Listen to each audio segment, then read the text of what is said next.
ఏడాదిగా ప్రయత్నించిన సంతానం కలగలేదా? Noah IVF లో ఉచితంగా సంప్రదించండి. నమస్తే, welcome to Telugu one news. నేను రూపానాదిల్లా. ఏపీలో ఎలక్షన్స్ డేట్ దగ్గర పడే కొద్దీ రాజకీయాల వేడి సెగ పెరిగిపోతుంది. ఈ రాజకీయాల గురించి మనతో చర్చించడానికి గంగాధర్ తాటి మనతో ఉన్నారు. వారితో మాట్లాడదాం. సార్ నమస్కారం. నమస్కారం అండి. సార్ ఎలా ఉన్నారు? బాగున్నారు. ఓకే, మామూలుగా రాజకీయాల గురించి మాట్లాడినప్పుడల్లా ఫ్యాక్షనిస్టులని మాట్లాడుతూ ఉంటారు. అసలు ఈ ఫ్యాక్షనిస్టులు ఎలా ఉంటారు? వాళ్ళ మానసిక పరిస్థితి ఏ విధంగా ఉంటుంది? ఈ రోజుల్లో ఎలా ఉంది? ఓకే అండి, మీకు ఫ్యాక్షనిస్టుల గురించి చెప్పాలి అంటే ఫ్యాక్షనిస్టులు అంటే పిరికివాళ్ళు అన్నమాట. అది నేను చెప్పట్లేదు, ఒక పెద్ద ఫ్యాక్షనిస్టే గతంలో ఒక ఇంటర్వ్యూ ఇచ్చారనమాట. ఆయన ఏమని చెప్పారు అంటే, ఇప్పుడు మేము రాత్రిపూట ఏదైనా టాయిలెట్కి వెళ్ళాలి అని అనేసి అంటే మేము బయటికి కూడా వెళ్లకుండా ఒక ముంతలో పోసుకొని అక్కడే మా దగ్గరే పెట్టుకుంటాము, అంత పిరికోళ్ళం. ఇప్పుడంటే అటాచ్డ్ బాత్రూమ్స్ ఇవన్నీ వచ్చినాయి, కానీ అప్పట్లో లేవు కాబట్టి మేము ఇలా ఉండేవాళ్ళం. బయట జనాలందరూ ఏమనుకుంటారంటే మేము వాళ్ళకి పోయిస్తాం వీళ్ళకి పోయిస్తాం అని అనేసి అంటారు, కానీ మాకు పోసుకోవడానికే మాకు భయము అని అనేసి ఒక పెద్ద ఫ్యాక్షనిస్టే గతంలో ఇంటర్వ్యూలో చెప్పారనమాట. అవునండి, ఆయన చెప్పిన దాన్ని నేను కోట్ చేస్తున్నాను. ఇక నెక్స్ట్ ఈ ఫ్యాక్షనిస్టులు ఎలా వచ్చారు అని అనేది చూడాలి అంటే మనం చాలా లాంగ్ స్టోరీ అనమాట. దాన్ని షార్ట్గా చెప్పాలి అని అనేసి అంటే, మనకి విజయనగర సామ్రాజ్యం పతనం తర్వాత పాలెగాళ్ళు వచ్చారనమాట. ఈ పాలెగాళ్ళ వ్యవస్థ అంతే ఉంది, కొనసాగింది. ఈ పాలెగాళ్ళని వచ్చేసరికి మనకి దాదాపుగా అప్పుడు బ్రిటిష్ ఇండియా లెక్కల ప్రకారము 85 మంది దాదాపు పాలెగాళ్ళు ఉంటే దాదాపు 49 మంది పులివెందుల ప్రాంతానికి చెందిన వాళ్ళే అనమాట. ఆ తర్వాత అక్కడ బ్రిటిష్ ఇండియా నుంచి థామస్ మన్రో అని వచ్చారు. ఆయన చాలా మంది పాలెగాళ్ళని చంపించేశారు, ఉరి తీయించడం ఇవన్నీ చేశారనమాట. ఆ తర్వాత పాలెగాళ్ళ నుంచి వచ్చిన నెక్స్ట్ వర్షనే ఫ్యాక్షనిజం అనమాట. వీళ్ళు ఇలా ఫ్యాక్షనిస్టులుగా ఇదయ్యారనమాట. ఇక ఇప్పటి పరిస్థితి ఏంటి అని అనేసి అంటే అది చాలా వరకు తగ్గింది. అందరూ చెప్పేది ఏంటంటే తెలుగుదేశం వచ్చిన తర్వాత చాలా వరకు ఈ ఫ్యాక్షనిజము ఇవన్నీ తగ్గినాయి అని అనేసి అంటుంటారు. అది మనకు కనపడతానే ఉంటుంది కూడా. కాకపోతే జరిగిందంటారు తెలుగుదేశం వాళ్ళు కానీ వీళ్ళు చెప్పేది ఏంటంటే తెలుగుదేశం చాలా స్ట్రిక్ట్గా లా అండ్ ఆర్డర్ ఇంప్లిమెంట్ చేసింది, అందువల్లే ఈ ఫ్యాక్షనిజం ఇదంతా తగ్గింది అని అనేసి చెబుతారు. అది ఒక కారణమై ఉండొచ్చేమో, అది కూడా. కాకపోతే పూర్తిగా దానివల్ల కాదు, ఎందుకంటే మనకి ఎంతమంది ఫ్యాక్షనిస్టులు ఎంతమంది ఆల్రెడీ క్రైమ్స్ చేయడానికి అలవాటు పడి ఉన్నారు, అంతమందిని ఎంతమంది పోలీసులు ఉన్నారు, మనకు పోలీస్ వ్యవస్థ చాలా తక్కువ కదా, ఇంతమంది ఎలా కంట్రోల్ చేయగలుగుతారు? అది కష్టం. సో ఏంటంటే అది జనాల్లో ఆలోచన విధానంలో వచ్చిన మార్పు వల్ల ఇది సాధ్యమైందనమాట. మీకు ఒక ఎగ్జాంపుల్ చెప్పాలి అనేసి అంటే, తెలుగుదేశం అండ్ మిగతా పార్టీలది తెలుగుదేశం రాకముందు మనం గ్రామ స్థాయి నుంచి కంపేర్ చేద్దాం. ఆ నేతలు కానీ వీళ్ళ ఆలోచన విధానాలు ఎలా ఉంటాయి అని అనేసి. మీకు తెలుగుదేశం వచ్చిన తర్వాత ఈ గ్రామస్థాయి నేతలు కానీ వీళ్ళందరి ఆలోచన విధానం ఎలా ఉంటుంది అంటే తెలుగుదేశం వాళ్ళది, మీకు ఆ ఊళ్ళో కానీ ఆ పరిసరాల్లో ఉన్న వాళ్ళలో ఎవరన్నా పేద మధ్యతరక వీళ్ళు ఉన్నారనుకోండి, వాళ్ళలో ఉన్న బలం ఏంటి అని అనేది గుర్తిస్తారు. అంటే వాళ్ళు పొలం బాగా దున్నుతారా, లేకపోతే ట్రాక్టర్ బాగా తోలుతారా, లేకపోతే ఎగ్జాక్ట్లీ టాలెంట్, బలం అంటే టాలెంట్ ఎగ్జాక్ట్లీ ఇది, వాళ్ళు లేకపోతే కలుపు బాగా తీస్తారా, ఇలా చూసేసి వాళ్ళకి అందులో వాళ్ళ పొలంలో పెట్టుకోవటము, వారికి ఆ పని కల్పించడం, వాళ్ళు ఏ పనిలో నిపుణులో ఆ పనిలో పెట్టుకోవటం, వారికి ఉపాధి కల్పించడం ఇలా చేస్తూ ఉంటారు. అలా 1-2 సంవత్సరాలు వాటితోటి నమ్మకంగా ట్రావెల్ అవ్వటం ఇలా చేసిన తర్వాత ఏం చేస్తారంటే, వీళ్ళ దాంట్లోనే 1 ఎకరం వాళ్ళకి కౌలుకి లాగా ఇచ్చేసి, నీకు పెట్టుబడి కూడా నేనే పెడుతున్నాను, 2 ఏళ్ల నుంచి మనం బాగా ఇది చేస్తున్నావు కాబట్టి ఇది అనేసి, సో అలా వాళ్ళని అప్లిఫ్ట్ చేస్తారనమాట ఆర్థికంగా. అటు ఫస్ట్ పనులకి కూలిగా ఇలా పెట్టుకున్నా కానీ ఆ తర్వాత వాళ్ళకు కూడా అవకాశాలు ఇదంతా కల్పించి పొలం ఇచ్చి ఇది ఇచ్చి వాళ్ళు ఎదుగుదలకి వాళ్ళు అంతా సొంతగా రైతులుగా ఎదగడానికి కానీ ఇలా నేను రైతు అనేది ఎగ్జాంపుల్గా చెప్పాను గ్రామ లెవెల్లో, కాబట్టి మిగతా బిజినెస్ల పరంగా కూడా ఇలానే ఉంటుంది అనమాట. ఇది తెలుగుదేశం వచ్చిన తర్వాత గ్రామస్థాయి నేతల ఆలోచన విధానం. అదే తెలుగుదేశం రాకముందు ఆలోచన విధానం ఎలా ఉండేదంటే గ్రామస్థాయి నేతలు, అది ఆ పాలెగాళ్ళది కానీ ఫ్యాక్షనిస్టులు కానీ లేదా పాత కాంగ్రెస్ వాళ్ళది కానీ వీళ్ళందరి ఆలోచన విధానం ఎలా ఉంటుందంటే, ఆ ఊళ్ళో ఆ చుట్టుపక్కల ఉన్న వాళ్ళలో ఆ పేద మధ్యతరగతి వాళ్ళలో వారి బలహీనత ఏంటి అని అనేది చూస్తారు. బానిసల్ని చేసుకోవడానికి బలహీనత ఏంటి అని చూస్తారు. ఏంది వాళ్ళకి మందు అలవాటు ఉందా, లేకపోతే పేకాట అలవాటు ఉందా, ఇలాంటివి చూసేసి మీకు వాళ్ళకి ఫస్ట్ ఒక వారం రోజులో 10 రోజులో ఇదిగో రారా మందు తాగు, ఇదిగో దా ప్యాకెట్కి ఇదిగో నేను డబ్బులు ఇస్తాను, ఇలా అనేసి ఇస్తారు వాళ్ళ వీక్నెస్ ని క్యాష్ చేసుకోవడానికి.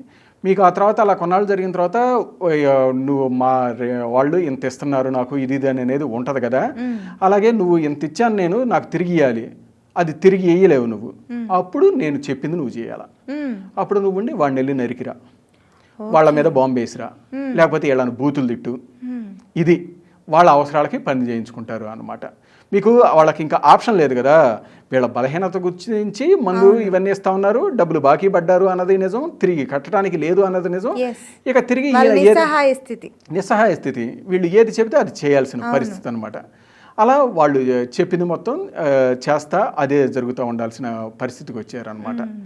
సో దాన్ని బ్రేక్ చేస్తా నేడు ఈ తెలుగుదేశం వచ్చిన తర్వాత ఏంటంటే ఈ ఆలోచన విధానం అదే. మీకు చూసే వాళ్ళకి ఏమనిపిస్తుంది, ఇక్కడ ఈ తెలుగుదేశం నేతలు కానీ లేకపోతే వచ్చిన తర్వాత నేతలు ఇలా పొలం పని చేయిస్తా ఆ తర్వాత ఇది చేస్తుంటే చూడు ఎంత కష్టపెడుతున్నాడో వాడిని, పొలం పని ఎంత చేయిస్తున్నాడో అంటారు. అదే యువతల సైడ్ చూస్తే చూడు పాపం వాళ్ళని చూడు రోజు తీసుకెళ్ళి మందు దాపిస్తున్నారు, పేకాట ఆడిస్తున్నారు, ఎంత మంచోడో ఇది అనుకుంటారు. కానీ ఇది అది కనపడుద్ది, కానీ ఎండ్ ఏం జరుగుద్ది అనేది ఎవరో గుర్తించలేరు అన్నమాట. అలాగే ఆ మందు తాగేవాళ్ళు ఇప్పుడు ఇంకో కొత్త ట్రెండ్ వచ్చింది, అదేంటంటే ఇలా బానిసలుగా చేసుకొని ఇలా నిస్సహాయ స్థితిలోకి నెట్టేసారు కదా, వాళ్ళు వచ్చి బూతులు తిట్టడము లేకపోతే బాంబులు వేయటం ఇట్లా చేస్తుంటే ఏముంది వాళ్ళకి ఎన్నాళ్ళు మందు పోయించాడు ఇది చేయించాడు, నమ్ముకున్న వాళ్ళకి ఇలా అలా చేసామనుకో వాళ్ళు వచ్చి ఏదైనా చేస్తారు అంటారు, నమ్ముకున్న వాళ్ళకి న్యాయం చేయటము అనేది చెబుతుంటారు, ఇలా ఆ పేరు పెట్టుకున్నారు. నిజానికి ఏంది వాళ్ళ జీవితాన్ని నాశనం చేశారు అనమాట. అదే ఇక్కడ ఏంది వీళ్ళ చేత పని చేయించి ఆ తర్వాత 1 ఎకరం కౌలుకి ఇచ్చి ఇది చేస్తుంటే కష్టపెడుతున్నారు అన్నట్టు కనపడతా ఉంటారు. సో ఇదనమాట ఈ ఆలోచన విధానం తెలుగుదేశం వచ్చిన తర్వాత దాదాపుగా చాలా వరకు మారిపోవటం వల్ల మీకు ఈరోజు ఫ్యాక్షనిజం కానీ ఇవంతా చాలా వరకు తగ్గింది అని అనేది నా ఒపీనియన్. అంతేగాని ఓన్లీ లా అండ్ ఆర్డర్ వల్ల ఇది జరిగింది అని అనేది కరెక్ట్ కాకపోవచ్చు. ఇప్పుడు మీరు గ్రామ స్థాయిలో చెప్పారు, బాగుందండి, కన్విన్సింగ్గా ఉంది. సో వీళ్ళకే కనుక అధికారాలు వస్తే, పెద్ద పెద్ద అధికారాలు వస్తే వీళ్ళ ఆలోచన విధానం ఏ విధంగా ఉండొచ్చు? ఓకే, దీన్ని కంపేర్ చేయాలి అనేసి అంటే మీకు 2 విధాలుగా కంపేర్ చేయొచ్చు. అది తెలుగుదేశం నేతలు వర్సెస్ పాత కాంగ్రెస్ లేదా వైసీపీ లేదంటే పాలెగాళ్ళు ఫ్యాక్షనిస్టులు ఇలా కంపేర్ చేసుకోవచ్చు.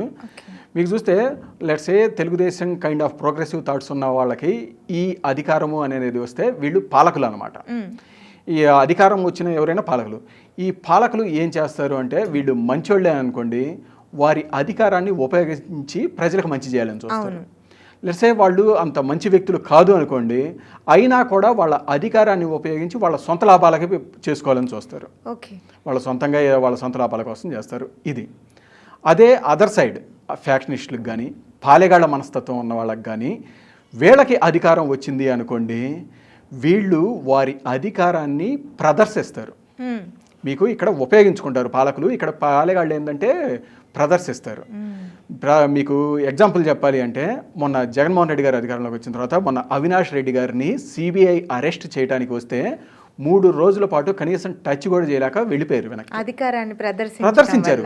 అది ప్రదర్శించి ఇది సామాన్యుల్లో ఏమని కనపడతా ఉంటుంది, సిబిఐ లాంటి పెద్ద వ్యవస్థే టచ్ కూడా చేయలేకపోయింది, మనం ఎంత ఇది అనేసి. సో వీళ్ళు కూడా జనాలు అలా అనుకుంటారని తెలుసు, కానీ కావాలని వారి అధికారాన్ని ప్రదర్శిస్తున్నారు అనమాట. మా బలం ఇది, మా బలగం ఇది అనేది అనమాట.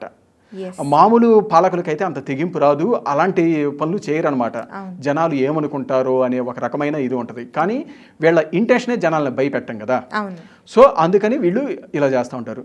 మీకు అంతెందుకు వీళ్ళు డిక్టేటర్స్గా ప్రొజెక్ట్ చేసుకోవడానికి కూడా ట్రై చేస్తూ ఉంటారు. మీకు జగన్మోహన్ రెడ్డి గారిని చూస్తే అప్పుడు మొన్న ప్లీనరీలో శాశ్వత అధ్యక్షుడిగా ప్రకటించుకున్నాడు. మన రాజ్యాంగం ప్రకారం అది చెల్లదు అన్న విషయం ఆయనకి తెలుసు, అది రాసిన వాళ్ళ సలహాదారులకి వీళ్ళందరికీ తెలుసు. కానీ కావాలనే అది చేశారు, ప్రదర్శించడం నేను ఒక డిక్టేటర్ అనేసి. మళ్ళీ ఆ తర్వాత రోజు అది చెల్లదని అనేసి కాదు మామూలు అధ్యక్షుడే అని అనేసి పెట్టారు. కానీ అది ముందే వాళ్ళకి తెలియదా, కానీ అది ఒక ప్రదర్శన అనమాట. ఇలా మేము డిక్టేటర్స్ ఇది అనేసి ఆయన ఉండేసి శాసన మండలి నేను ఇమీడియట్గా రద్దు చేస్తానని అనేసి అలా స్పాంటేనియస్ ఇమీడియట్గా ఇది చూసుకుంటాడు. చూడండి, అవన్నీ కూడా క్యాలిక్యులేటెడ్ అనమాట. నేను ఒక డిక్టేటర్ని అని ఇది చూపించుకోవడం కోసం ఇది చేస్తారు. అదే పాలకులు అయితే అలా చేయరు అనమాట. ఉపయోగించుకోవడం చూస్తుంటారు తప్పిస్తే ఇలా ప్రదర్శించడాలు అనేది మొదటి నుంచి జగన్మోహన్ రెడ్డి ధోరణి ఆ విధంగానే సాగింది ఈ 5 ఏళ్ల పాటు కూడా. మీకు బిగినింగే చెప్పాను కదా. Yes. మనకు చూస్తే అప్పట్లో బ్రిటిష్ ఇండియా రిపోర్ట్ ప్రకారము దాదాపుగా 89 మంది పాలిగాళ్ళు ఉంటే 45 మంది పులివెందుల ప్రాంతానికి చెందిన వాళ్ళే. నా ఉద్దేశం అదే ఈయన కంటిన్యూ చేస్తున్నాడు అని కాదు, కాకపోతే ఈయన చేస్తున్నవన్నీ మీకు అలానే కనిపిస్తూ ఉన్నాయి. మీకు ఇంకోటి కూడా చూడండి, మీరు రీసెంట్గా హనుమాన్ అనే మూవీ వచ్చిందండి, అది చూసి ఉంటారు.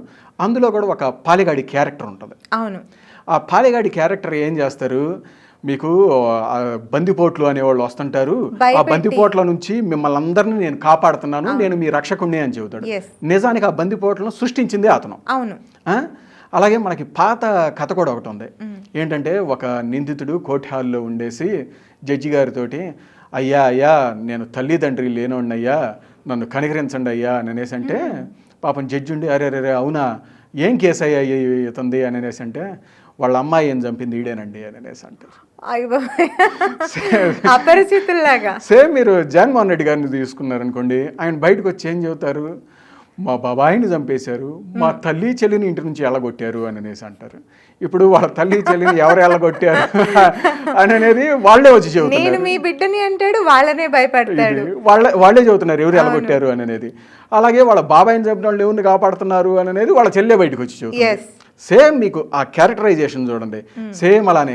ఏంటి, ఇదిగో మా తల్లి చెల్లిని ఎల్లగొట్టారు, మా బాబాయిని చంపారు, ఇవన్నీ చేసింది చంద్రబాబు నాయుడు గారు, వీళ్ళు వచ్చి మిమ్మల్ని కూడా ఏదో ఒకటి చేస్తారు, మిమ్మల్ని కాపాడే రక్షకుడిని నేనే. సేమ్ అక్కడ చెప్పట్లా బందిపోట్లు ఉంటారు, మీ రక్షకుడిని నేను అనేసి, కానీ అక్కడ చేసింది అతనే, ఇక్కడ చేసింది ఇతనే అనమాట. అది ఓపెన్ గా కనిపిస్తున్నా చెప్పడం అనేది హాస్యాస్పదం. ఆయన అంతేనండి. మీకు ఆయన సాక్షి టీవీలో లైవ్ ఇస్తా కూడా నాకు పేపర్లు టీవీలు లేవంటాడు. ఇంకా ఏం చెబుతాను చెప్పండి దానికి. ఫుల్ మీమ్స్ అండి బయట, అపరిచితుడు సార్ మీరు అనేసి. మరి ఆయనకే తెలియాలి, ఆయన సాక్షిలోనే లైవ్ ఇస్తే ఇలా అంటే ఇంకా మనం ఏం చెబుతాం చెప్పండి. సో మొత్తంగా ఇదండి, ఫ్యాక్షనిస్టులు అనేవాళ్ళు ఎక్కడి నుంచి వచ్చారు అని అనేసి అంటే, మనకి బిగినింగ్ విజయనగర సామ్రాజ్యం, తర్వాత పాలిగాళ్ళు, ఆ తర్వాత అక్కడ నుంచి ఇది వచ్చారు. సో కాల్డ్ ఫ్యాక్షనిస్టులు ఈజ్ నథింగ్ బట్ పిరికి వాళ్ళు అని ఆయనే చెప్పారు. అది నేను కోట్ చేయట్లేదు, ఆయన పెద్ద ఫ్యాక్షనిస్ట్, ఆయనే చెప్పారు. అలాగే వారి ఎందుకు తగ్గింది అనే దానికి లా అండ్ ఆర్డర్తో పాటు ఇది కూడా ఉందన్నమాట. లా అండ్ ఆర్డర్ ఇంప్లిమెంటేషన్ కూడా బాగా చేశారు తెలుగుదేశం వచ్చిన తర్వాత. మీకు అప్పట్లో గన్ లైసెన్సులు రద్దు చేశారండి చంద్రబాబు నాయుడు గారు వచ్చిన తర్వాత. అంతకుముందు చాలా ఫ్రీగా గన్నులు పెట్టుకుని తిరుగుతూ ఉండేవాళ్ళు. అది మీకు అప్పుడు గన్ లైసెన్సులు రద్దు చేస్తే దాదాపుగా 1500 కడప జిల్లాలోనే పోయినాయి అనమాట. మీకు ఆ తర్వాత కొన్ని లెటర్స్ బయటకు వచ్చినాయి. ఏంటంటే ఈయన రాజశేఖర్ రెడ్డి గారు అప్పటి కాంగ్రెస్ హయాంలో అనమాట, అప్పటి చీఫ్ సెక్రటరీ రంగయ్య నాయుడు గారు అనే ఆయన ఉన్నారు. ఆయన మీద ప్రెజర్ పెట్టేసి ఇష్టం వచ్చినట్టు గన్ లైసెన్సులు ఇప్పించుకున్నాడండి. అవి ఆ తర్వాత లేఖలన్నీ బయటకు వచ్చినాయి. మీకు ఆ రంగయ్య నాయుడు గారు కూడా కొంచెం కాంగ్రెస్ ఫ్లేవర్. మీకు ఆయన రిటైర్డ్ అయిన తర్వాత కాంగ్రెస్ పార్టీలో జాయిన్ అయ్యారు, ఖమ్మం ఎంపీగా కూడా అయ్యారనమాట. సో ఆయన కూడా దానికి సపోర్ట్గానే ఈయన ఎన్నో లెటర్స్ ఇవన్నీ రాసి ఆ గన్ లైసెన్స్లు ఇవన్నీ వాళ్ళందరికీ ఇప్పించుకున్నారనమాట. నీకుండేసి ఫస్ట్ ఏమో నేను అలాంటివి చేయలేదన్నారు ఈయన రాజశేఖర రెడ్డి గారు.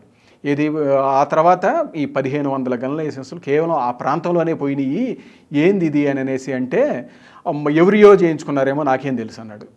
ఆ తర్వాత అన్ని లేఖలు బయట పెట్టారు. ఏదైతే మీకు ఆయన రాసింది చీఫ్ సెక్రటరీగా ఆయనకి కదా, రంగయ్య నాయుడు గారికి కదా, సో అవన్నీ గవర్నమెంట్ ట్రాన్సాక్షన్స్ అక్కడే ఉంటాయి ఆ లెటర్స్. అవన్నీ బయట పెట్టిన తర్వాత అప్పుడు ఉండేసి మళ్ళీ అవన్నీ మా వాళ్ళకి ఆత్మరక్షణ కోసం, అంతేగాని చంపమని ఏం కాదు కదా అని అనేసి. సో అలా ఏదైనా మాట్లాడగలుగుతారండి వాళ్ళు కానీ. సో మొత్తంగా ఇదండి ఫ్యాక్షనిస్టులు అంటే వీళ్ళు. ఈ విధంగా ఉంటుంది. రైట్ సార్, థ్యాంక్ యూ అండి.